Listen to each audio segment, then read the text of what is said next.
صلاح الدین اپنے کارناموں میں نور الدین زنگی پر بھی بازی لے گئے۔ ان میں جہاد کا جذبہ کوٹ کوٹ کر بھرا ہوا تھا اور بیت المقدس کی فتح ان کی سب سے بڑی خواہش تھی۔ مصر کے بعد صلاح الدین نے 1182 تک شام، موصل، حلب وغیرہ فتح کر کے اپنی سلطنت میں شامل کر لیے۔ اس دوران میں صلیبی سردار رینالوڑا کے ساتھ 4 سالہ معاہدہ صلح ہو چکا تھا، جس کی روح سے دونوں ایک دوسرے کی مدد کرنے کے پابند تھے، لیکن یہ معاہدہ محض کاغذی اور رسمی تھا۔ صلیبی بددستور اپنی اشتعال انگیزیوں میں مصروف تھے اور مسلمانوں کے قافلوں کو برابر لوٹ رہے تھے۔ صلاح الدین کی زیر قیادت شام و مصر کی افواج سور کے ناکام محاصرے کے بعد 20 ستمبر 1187 کو بیت المقدس پہنچ گئی۔ صلاح الدین اور بیلین کے درمیان مذاکرات ہوئے۔ صلاح الدین بغیر خون خرابے کے شہر حاصل کرنا چاہتے تھے، لیکن شہر کے مسیحیوں نے بغیر لڑے مقدس چھوڑنے سے انکار کر دیا اور دھمکی دی کہ وہ پرامن طور پر شہر دشمن کے حوالے کرنے پر اسے تباہ کرنے اور خود مر جانے کو ترجیح دیں گے۔ مذاکرات میں ناکامی پر صلاح الدین نے شہر کا محاصرہ کر لیا۔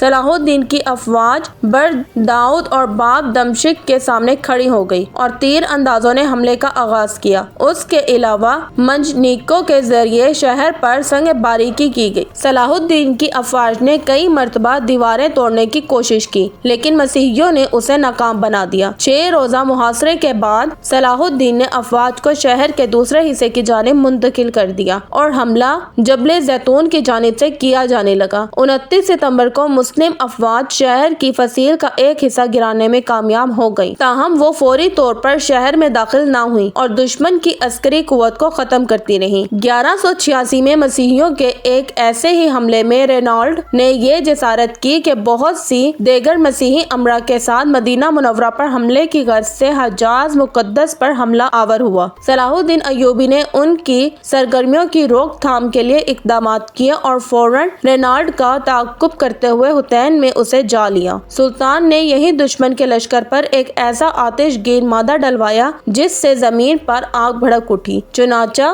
اس آتشی ماحول میں 1187 کو حطین کے مقام پر تاریخ کی خوفناک ترین جنگ کا آغاز ہوا۔ اگر آپ نے ابھی تک سویرا چینل کو سبسکرائب نہیں کیا تو ریکویسٹ ہے پلیز کر لیں۔ اس جنگ کے نتیجے میں 30,000 مسیحی ہلاک ہوئے اور اتنے ہی قیدی بنا لیے گئے۔ رینالڈ گرفتار ہوا اور سلطان نے اپنے ہاتھ سے اس کا سر قلم کیا۔ دراصل رینالڈ حضرت محمد صلی اللہ علیہ وسلم کی شان میں برملا طور پر گستاخی کیا کرتا تھا اور سلطان ایوبی نے اسے اپنے ہاتھوں سے مارنے کی قسم کھائی تھی۔ یہی وجہ ہے کہ اس کے اتحادی بادشاہ کے ساتھ وہی سلوک کیا جیسا ایک بادشاہ دوسرے بادشاہ کے ساتھ کرتا ہے، لیکن رینالڈ کے جرائم بہت سنگین تھے۔ اس جنگ کے بعد اسلامی افواج مسیحی علاقوں پر چھا گئی۔ حطین کی فتح کے بعد صلاح الدین نے بیت المقدس کی طرف رخ کیا۔ 1 ہفتے تک خون ریز جنگ کے بعد مسیحیوں نے ہتھیار ڈال دیے اور رحم کی درخواست کی۔ بیت المقدس پورے 88 سال بعد دوبارہ مسلمانوں کے قبضے میں آیا اور تمام فلسطین سے مسیحی حکومت کا خاتمہ ہو گیا۔ بیت المقدس کی فتح صلاح الدین ایوبی کا عظیم الشان کارنامہ تھا۔ اس نے مسجد اقصی میں داخل ہو کر نور الدین زنگی کا تیار کردہ منبر اپنے ہاتھ سے مسجد میں رکھا۔ اس طرح نور الدین زنگی کی خواہش اس کے ہاتھوں پوری ہوئی۔ صلاح الدین ایوبی وہ پہلے حکمران تھے جو 2 مقدس مساجد کے نگہبان کہلائے گئے تھے۔ صلاح الدین نے بیت المقدس میں داخل ہو کر وہ مظالم نہیں کیے جو اس شہر پر قبضے کے وقت مسیحی افواج نے کیے تھے۔ صلاح الدین ایک مثالی فاتح کی حیثیت سے بیت المقدس میں داخل ہوا۔ اس نے زر فدیہ لے کر ہر مسیحی کو امان دے دی اور جو غریب فدیہ نہیں ادا کر سکے ان کے فدیے کی رقم صلاح الدین اور اس کے بھائی ملک عادل نے خود ادا کی۔ بیت المقدس پر فتح کے ساتھ یروشلم کی وہ مسیحی حکومت بھی ختم ہو گئی جو فلسطین میں 1099 سے قائم تھی۔ اس کے بعد جلد ہی سارا فلسطین مسلمانوں کے قبضے میں آ گیا۔ بیت المقدس پر تقریباً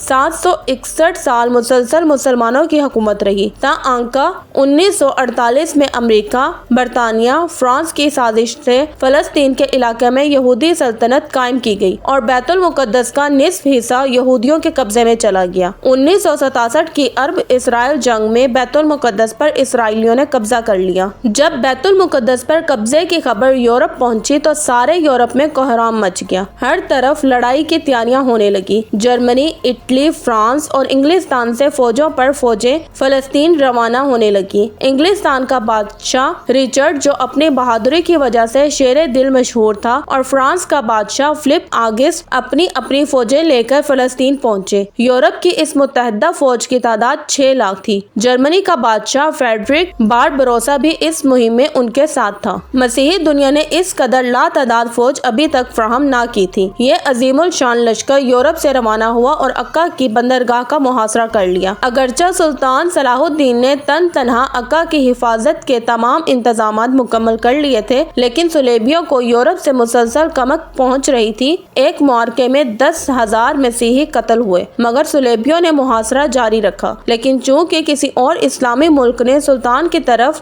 تعاون نہ بڑھایا، اس لیے صلیبی ناکہ بندی کی وجہ سے اہل شہر اور سلطان کا تعلق ٹوٹ گیا اور سلطان باوجود پوری کوشش کے مسلمانوں کو کمک نہ پہنچا سکا۔ تنگ آ کر اہل شہر نے امان کے وعدے پر شہر کو مسیحیوں کے حوالے کر دینے پر آمادگی ظاہر کی۔ فریقین کے درمیان معاہدہ طے ہوا، جس کے مطابق مسلمانوں نے 2 لاکھ اشرفیہ بطور تاوان جنگ ادا کرنے کا وعدہ کیا اور صلیب اعظم اور 500 مسیحی قیدیوں کی واپسی کی شرائط طے کرتے ہوئے مسلمانوں نے ہتھیار ڈال دیے۔ مسلمانوں کو اجازت دے دی گئی وہ تمام مال اسباب لے کر شہر سے نکل جائیں، لیکن رچرڈ نے بدعہدی کی اور محصورین کو قتل کر دیا۔ عکا کے بعد صلیبیوں نے فلسطین کی بندرگاہ اسکلان کا رخ کیا۔ اسکلان پہنچنے تک مسیحیوں کا سلطان کے ساتھ 11 بار مقابلہ ہوا۔ سب سے اہم معرکہ ارسوف کا تھا۔ سلطان نے جواں مردی اور بہادری کی درخشندہ مثالیں پیش کی، لیکن چونکہ کسی بھی مسلمان حکومت بالخصوص خلیفہ بغداد کی طرف سے کوئی مدد نہ پہنچی، لہٰذا سلطان کو پسپائی اختیار کرنی پڑی۔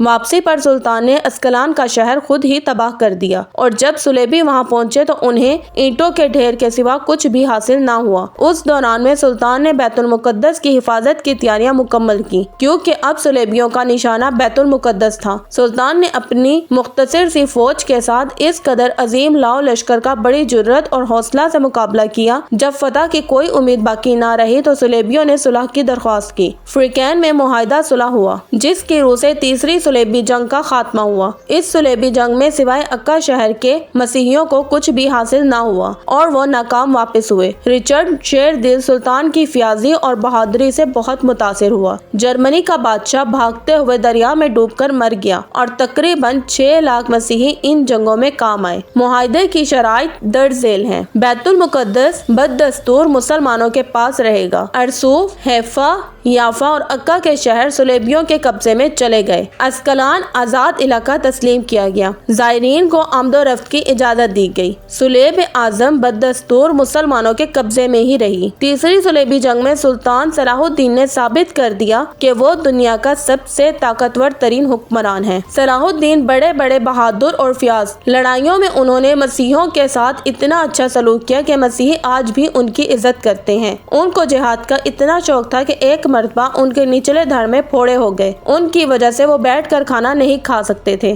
لیکن اس حالت میں بھی جہاد کی سرگرمی میں فرق نہ آیا۔ صبح سے ظہر تک اور عصر سے مغرب تک برابر گھوڑے کی پیٹھ پر رہتے۔ ان کو خود تعجب ہوتا تھا اور کہا کرتے تھے کہ جب تک گھوڑوں کی پیٹھ پر رہتا ہوں ساری تکلیف جاتی رہتی ہے اور اس سے اترتے پھر سے تکلیف شروع ہو جاتی ہے۔ مسیحیوں سے صلح ہو جانے کے بعد صلاح الدین نے مسیحیوں کو بیت المقدس کی زیارت کی اجازت دے دی۔ اجازت ملنے پر یورپ کے زائرین جو برسوں سے انتظار کر رہے تھے اس کثرت سے ٹوٹ پڑے کہ شاہ رچرڈ کے لیے انتظام قائم رکھنا مشکل ہو گیا اور اس نے سلطان سے کہا کہ وہ اس کی تحریر اور اجازت نامے کے بغیر کسی کو بیت المقدس میں داخل نہ ہونے دے۔ سلطان نے جواب دیا، زائرین بڑی بڑی مسافتیں طے کر کے زیارت کے شوق میں آتے ہیں، ان کو روکنا مناسب نہیں۔ سلطان نے نہ صرف یہ کہہ کے ان زائرین کو ہر قسم کی آزادی دی بلکہ اپنی جانب سے لاکھوں زائرین کی مدارت، راحت، آسائش اور دعوت کا بھی انتظام کیا۔ صلاح الدین کا غیر مسلموں سے سلوک عین اسلامی تعلیمات کے مطابق تھا اور یہ اس کا ثبوت ہے کہ اسلامی حکومت میں غیر مسلموں کے حقوق بھی اس طرح محفوظ ہوئے ہیں جس طرح مسلمانوں کے۔ نور الدین کی طرح صلاح الدین کی زندگی بھی بڑی سادہ تھی۔ ریشمی کپڑے کبھی استعمال نہیں کیے اور رہنے کے لیے محل کی جگہ معمولی سا مکان ہوتا تھا۔ سلطان ایک سچے اور پکے مسلمان تھے۔ قاہرہ پر قبضے کے بعد جب آپ نے فاطمی حکمرانوں کے محلات کا جائزہ لیا تو وہاں بے شمار جواہرات اور سونے چاندی کے برتن جمع تھے۔ صلاح الدین نے یہ ساری چیزیں اپنے قبضے میں لانے کے بجائے بیت المال میں داخل کرا دی۔ محلات کو عام استعمال میں لایا گیا اور ایک محل میں عظیم الشان خانقاہ قائم کی گئی۔ فاطمیوں کے زمانے میں میں مدرسے قائم نہیں کیے گئے۔ شام میں تو نور الدین زنگی کے زمانے میں مدرسے اور شفا خانے قائم ہوئے، لیکن مصر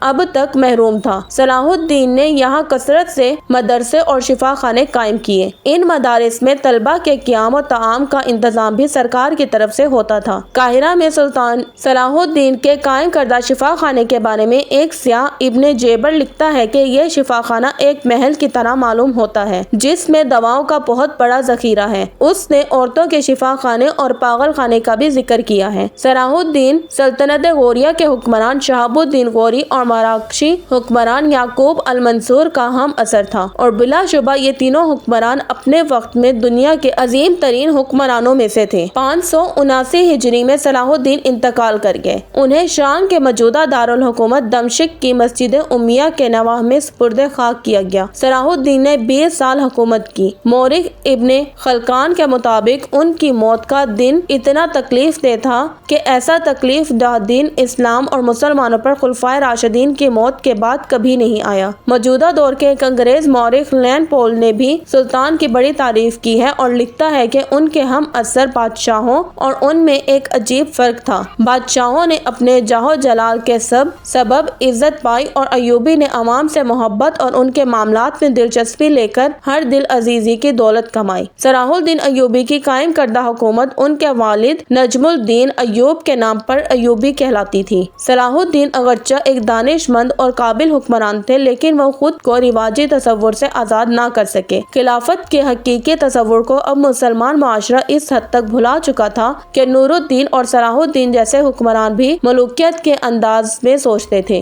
جانشینی کے معاملے میں صلاح الدین نے وہی غلطی کی جو سب سے پہلے ہارون الرشید نے کی تھی اور سلجوکیوں کے بعد سے تمام حکمران کرتے چلے آ رہے تھے۔ انہوں نے زمانے کے غلط رواج کے تحت اپنی سلطنت 3 لڑکوں میں تقسیم کر دی۔ نتیجہ یہ ہوا کہ طاقتور سلطنت تقسیم ہو کر کمزور پڑ گئی۔ پھر بھی ایوبی خاندان کے ان چند لائق حکمرانوں، جن میں صلاح الدین کا بھائی ملک عادل اور اس کا لڑکا ملک کامل قابل ذکر ہیں، مصر، شام، حجاز اور یمن کو تقریباً 60 سال تک بڑی حد متحد رکھا۔ 648 ہجری میں ایوبی خاندان کی حکومت ختم ہو گئی اور ان کی جگہ ترک غلاموں کی حکومت قائم ہوئی جو مملوک کہلاتی تھی۔ عماد الدین اصفہانی کے مطابق 1174 عیسوی میں مصر چھوڑنے سے پہلے صلاح الدین کے 5 بیٹے تھے۔ ان کا سب سے بڑا بیٹا بہترین 1170 عیسوی میں پیدا ہوا اور اس کی بیوی شمسہ جو اسے اپنے ساتھ شام لے گئی، اس کے بیٹے عثمان کو جنم دیا جو 1172 میں مصر میں